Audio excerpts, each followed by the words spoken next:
Hein? Ok, un talent. Qu'est-ce que j'ai écrit?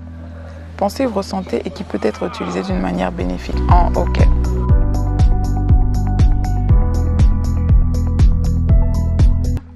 Bonjour à tous, bienvenue sur Andy Dis-moi tout. Ça fait énormément plaisir de vous avoir pour cette nouvelle capsule et je suis sûre que vous savez déjà de quoi on va parler et déjà indice, c'est écrit sur le titre. Merci de regarder cette vidéo jusqu'à la fin et si vous l'aimez, mettez un joli j'aime pour la vidéo, pour moi aussi par ricochet. Sinon, ne soyez pas pressés de nous laisser regarder les autres vidéos. Il y en aura sans doute une ou plus qui pourra vous bénir. Et si vous aimez les autres vidéos, souscrivez. En souscrivant, appuyez sur la cloche qui vous permettra de recevoir des notifications une fois qu'une vidéo est en ligne. Donc, on va parler de comment dénicher son talent. Nous avons parlé de l'argent, c'est bon, la dernière fois et je vous ai dit que l'une des choses pour devenir riche, déjà, faut pas être pressé, tu vois, comme nous dit une de mes amies, c'est que Nzambazala roulage. Aujourd'hui, c'est il fait passer les autres, demain, ça sera ton tour. Donc, calme-toi, ok? Ne cherche pas à avoir de l'argent à tout prix et respecte toujours tes valeurs. C'est un petit récapitulatif que je vous fais de la capsule que nous avons tournée précédemment. Pour être pleinement capable de réussir ce que vous entreprenez et capitaliser sur la manière dont vous êtes, vous devez identifier vos vrais talents, ceux qui sont peut-être maintenant encore vos talents cachés. Nous avons tous des talents, Dieu nous a tous créés avec quelque chose, je ne cesse de le redire, personne ne vaut rien dans ce monde. Nous ne sommes malheureusement pas toujours bons à les identifier. Donc aujourd'hui, Andrea va vous aider. Un talent est tout simplement une caractéristique forte que vous avez en vous. C'est quelque chose que vous faites de manière naturelle, sans trop d'efforts et qui semble être difficile pour les autres. Il s'agit de quelque chose que vous faites naturellement, comme je disais, pensez ou ressentez et qui peut être utilisé d'une manière bénéfique. Hey! Ce qui vous distingue des autres, c'est votre personnalité unique avec tous les talents et les qualités que vous possédez. Découvrir vos talents et vos qualités signifie devenir plus conscient de qui vous êtes vous-même, de qui vous êtes vraiment. Quand vous savez ce qui vous rend si unique, parce que nous avons tous chacun une particularité, vous pouvez alors pleinement utiliser votre potentiel. Donc, je vais vous aider en 9 points. Ou peut-être moins. Il faudrait que j'apprenne à tout noter aussi avant de commencer. Bon, on va dire que c'est 9 points. Je vais vous aider à dénicher votre potentiel, à dénicher ce que vous avez en vous et que le monde a besoin de voir et qui vous prouvera votre but sur Terre et ouais. Allons-y. Numéro 1, trouvez ce que vous aimez faire. Pensez à ce que vous préférez faire lorsque vous avez du temps libre, par exemple. Si vous êtes attiré, fasciné par une chose, c'est certainement qu'un talent naturel n'est pas loin. Quand je ne fais rien, moi j'aime, bon, à part regarder la télé, que j'aime bien faire. J'aime bien lire et j'aime bien écrire. Et il s'avère que je suis bonne à l'écriture. C'est quelque chose que j'aime faire sans trop d'efforts, ok? Et aussi, j'aime bien tout ce qui est finance et tout ça. Donc, j'aime bien lire certains livres qui parlent de finance. J'aime bien, en fait, on ne parle pas de moi, mais en gros, je vous donne une idée de ce que moi j'aime pour que vous puissiez vous aussi voir ce que vous aimez. Au numéro 2, c'est trouver ce qui vous vient facilement. Il y a des choses que vous trouvez faciles à faire ou évident à faire, tandis que d'autres s'y arrachent les cheveux.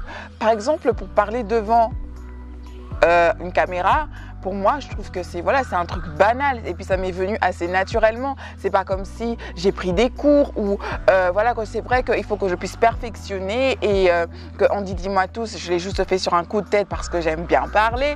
Mais certaines personnes peuvent me dire, ok, moi j'arrive pas à parler comme tu es en train de parler, à articuler devant une caméra. Mais moi je suis comme, mais c'est simple, là tu me parles, fais pareil devant une caméra. Like, hey, ok.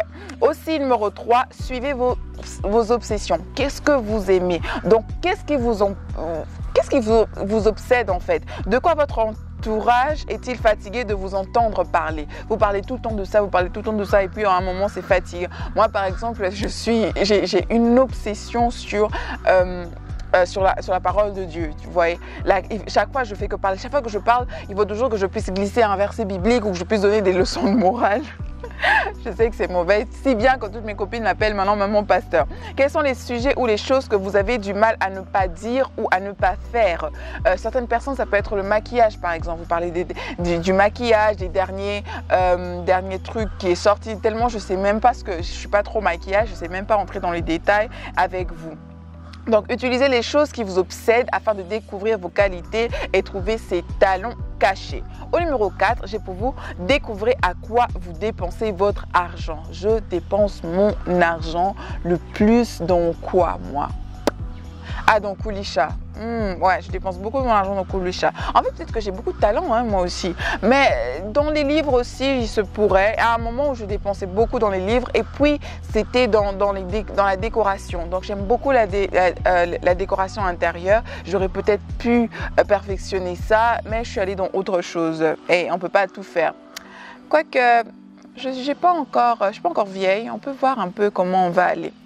Au numéro 5, c'est analyser vos forces et vos faiblesses. C'est très important. Il faudrait que vous puissiez savoir vous-même ce que vous pouvez très bien faire ce que vous ne pouvez pas faire. Il faudrait apprendre aussi à reconnaître sa force. Donc, ce que j'ai noté pour vous, c'est une des façons de trouver ses talents cachés ou ses dons et de réfléchir à certaines de vos qualités ou vos défauts que vous pourriez transformer. Par exemple, je vais vous dire, la politique, c'est pas pour moi. Si on me met un débat politique, je vais flop, je vais vraiment pas.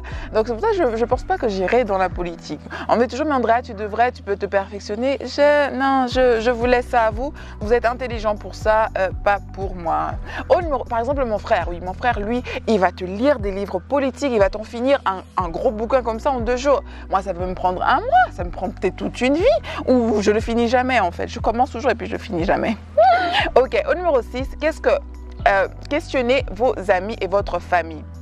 Une des meilleures façons de découvrir les talents cachés que vous pourriez avoir, c'est de parler aux gens qui vous connaissent le mieux. Demandez à vos amis, à votre partenaire, à votre chéri, et aux membres de votre famille ce qu'ils aiment le plus au sujet de votre personnalité.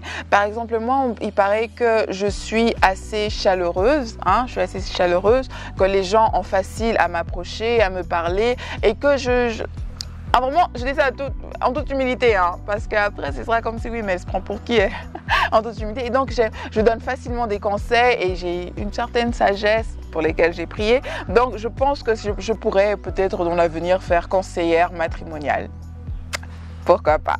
Donc bref, la manière dont vous vous voyez vous-même est souvent différente de comment les gens vous voient. Et moi-même, je suis même étonnée de comment les gens...